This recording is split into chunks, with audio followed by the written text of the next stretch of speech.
बिस्मिल्लाहिर्रहमानिर्रहीम। Dear students, आज सबसे पहले हम जो टॉपिक पढ़ने जा रहे हैं वो टॉपिक 11.6 है, reversible and irreversible process. Thermodynamics में इन दोनों प्रोसेसेस की बड़ी ही अहमियत हासिल है, क्योंकि हमें हीट इंजन्स बनाने के लिए ख़ास कर जो है वो साइक्लिक रिवर्सिबल या नियरली रिवर्सिबल प्रोसेस जो है वो डिवाइस करने पड़ते हैं। अब इसमें हम इस टॉपिक को यूँ पढ़ेंगे कि हम इसमें कुछ फीचर्स डिस्कस करेंगे रिवर्सिबल और इरिवर्सिबल प्रोसेस के। डेफिनेशन है, फिर पॉसिबिलिटीज़ हैं, फिर इक्विलिब्रियम स्टेट है, स्पीड ऑफ द रिएक्शन है या प्रोसेस है, वर्क डन है, एग्जांपल्स हैं। तो सबसे पहले डेफिनेशन पर आते हैं। रिवर्सिबल प्रोसेस थर्मोडायनामिक में हम ऐसे प्रोसेस को कहते हैं the process which can be retraced in backward direction by reversing the controlling factors. अब रिवर्सिबल प्रोसेस का हरगिज़ ये मतलब नहीं है कि आप 2 कदम आगे चलें और 2 कदम पीछे आ गए। That's not reversible. Thermodynamically reversible process का मतलब ये है कि अगर किसी सिस्टम ने एक डायरेक्शन में या फॉरवर्ड डायरेक्शन में जाते हुए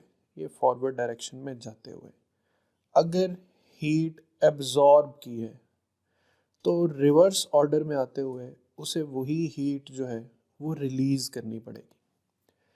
फॉरवर्ड डायरेक्शन में जाते हुए अगर work is done by the system है, तो रिवर्स ऑर्डर में there should be work done on the system. तो ये है मीनिंग रिवर्सिबल प्रोसेस का। अब इट्स ऑब्वियस कि रिवर्सिबल प्रोसेस वो होगा the process which can not be retraced, which can not be, और यहाँ पे है can be, in backward direction by reversing the controlling factors. जैसे एक्सप्लोजन्स हैं, एटॉमिक एक्सप्लोजन है, तो वंस इट हैपन्स आप उसे दोबारा से रिवर्सिबल नहीं कर सकते। आप दोबारा से उस डिसिपेटेड हीट एनर्जी को जो है वो बाइंडिंग एनर्जी ऑफ न्यूक्लियाइज में कन्वर्ट नहीं कर सकते। अब आते हैं पॉसिबिलिटी पर। तो reversible process simple, it can be reverse, and irreversible process can not be reversed. Equilibrium state पर आए तो रिवर्सिबल प्रोसेस वो प्रोसेस है जो अपनी हर लेवल ऑफ स्टेज पर इक्विलिब्रियम मेंटेन करता है, जबकि इरिवर्सिबल प्रोसेस में सिर्फ 2 स्टेजेस पे इक्विलिब्रियम एग्जिस्ट कर सकता है, एक इनिशियल पर और एक फाइनल पर। जबकि इक्विलिब्रियम जो रिवर्सिबल प्रोसेस में वो डिफरेंट स्टेजेस पर, हर जो स्टेज है वो इक्विलिब्रियम कंडीशन में एग्जिस्ट करती है। फिर आती है बात स्पीड पर। रिवर्सिबल प्रोसेस के लिए हमें जो प्रोसेस है उसकी स्पीड बहुत स्लो रखनी पड़ती है।